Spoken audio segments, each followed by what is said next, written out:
States, we have no right to be in Iraq. We must close the bases, end the occupation, bring in troops home. I've been saying that for years. There are candidates who have favored the war, and now they're saying, well, we should get out. There are candidates who favor the war, and they're saying today we should be in Iraq through 2013. We should keep troops there. My plan, HR 1234, is to end the war now. How do you do that? You have to reach out to the nations of the region. I met with 24 different ambassadors from the region. Ambassadors who say, yes, we'd be willing to participate in an international peacekeeping and security force, but we won't do it while the U.S. is occupied. I mean, everyone should understand that. It's the occupation by the United States that is fueling the insurgency. And it's time that an American candidate for president spoke openly about the truth. Because all these other candidates keep saying one thing and doing another. They talk about peace when they run for president, and then the rest of the time they're voting for war, and they're voting to fund a war. You cannot say that you're for peace if you're voting to fund a war. You cannot say that you're for peace if you refuse to recognize that the United States presence in Iraq is an incendiary, that it keeps the war going and it fuels the fire of future wars. It's time to get out.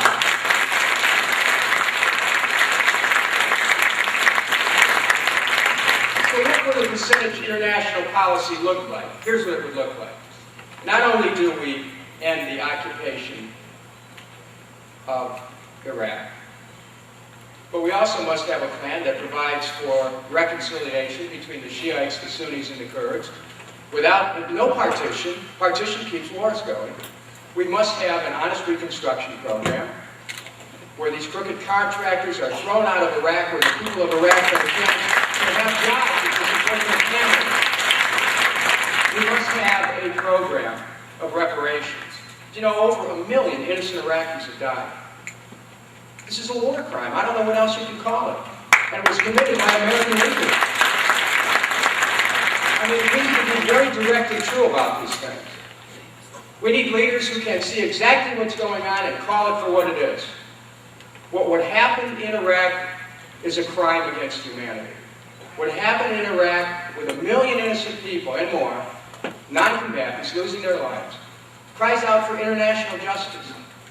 And I commit to you that as the next President of the United States, I will hold accountable unto law, both national law and international law, those United States officials who were responsible for sending our troops into battle based on lies for the deaths of not only our troops, but also for the deaths of innocent civilians.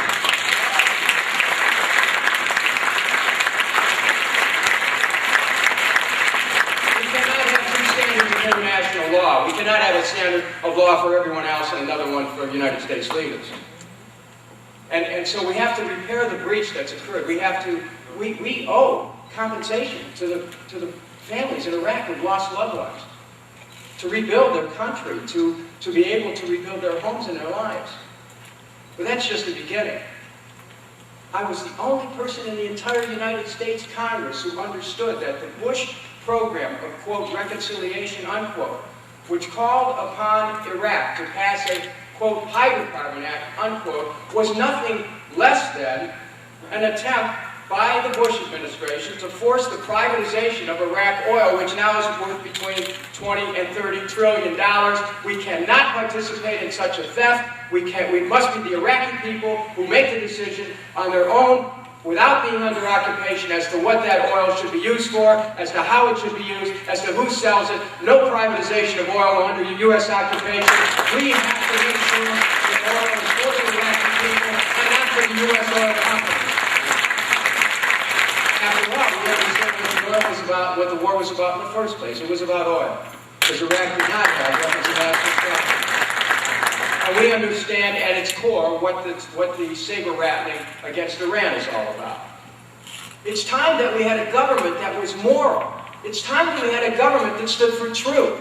It's time that we had a government which showed compassion. It's time that we had a government which stood for the core values of the United States, which can never be about empire, which must be about live and let live, which must be about fairness and justice and equality, and a country that takes care of our own people, and we can't take care of our own people while we're borrowing money from China to fight a war against Iraq. We cannot take care of our own people. Housing needs, job needs, education needs, and we're wasting money on war. Our whole society's been shifted here. And because of this war in Iraq, it has enabled this administration to divert its attention away from the pressing need of trying to find a peaceful resolution between the Palestinians and the Israelis. As we speak right now, Gaza is being deprived of electricity. Many people cannot get access to water. Where's the United States? It's time for an even-handed approach in the Middle East, where our leaders can look at the claims of both parties and be wise and judicious and find a way to heal the great breach that has occurred. The United States cannot do that if we just take one side consistently. So what must we do? We must model the kind of approach that we want Israel to take. We cannot tell Israel to end an occupation while we're occupying a country. We'd have no credibility, no moral standing. We must put that saber of war back in its scabbard. And we must go to Israel and say, the way to peace is for Israel to end the occupation, to take down the walls and the checkpoints. Israel has a right to survive. And I support its right to survive. But I do not support the consistent violation of the rights of Palestinians. I believe that Palestinians have basic human rights that continue not to be recognized. And because the United States has absented itself from the discussion, we've seen a direction taken that has been violated not only of the human rights of Palestinians, but has blocked Israel from being able to achieve the security that it wants. The Kucinich approach to international relations is strength through peace. It rejects the neoconservative approach, which has made us much less safe. We have to look at where we're at today, my friends.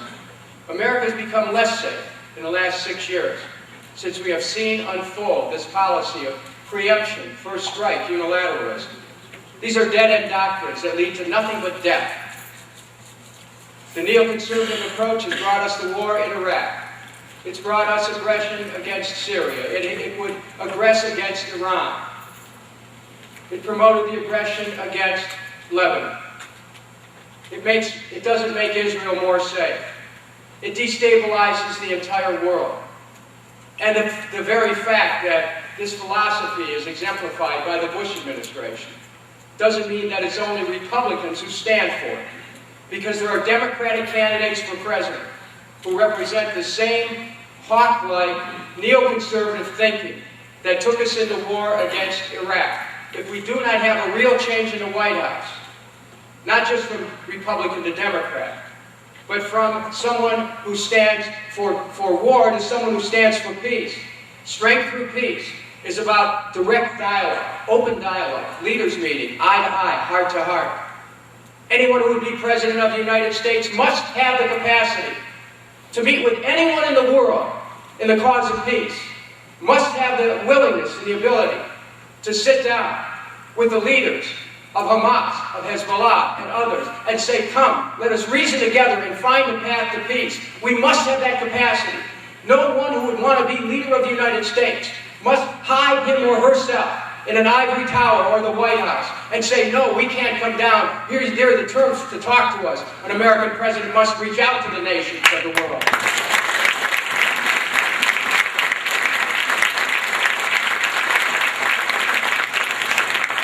Strength through peace.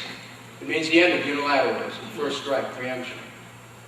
It means we recognize that the world is interconnected, that it is interdependent, that we all have so much in common, and that our interest in our own security depends on us being interested in the security of all people. It means that America takes a new direction in the world, not as a nation above nations, but as a nation among nations. It means that we do not need all these bases around the world. It means that when you cooperate with the nations, you can build a framework for peace and security.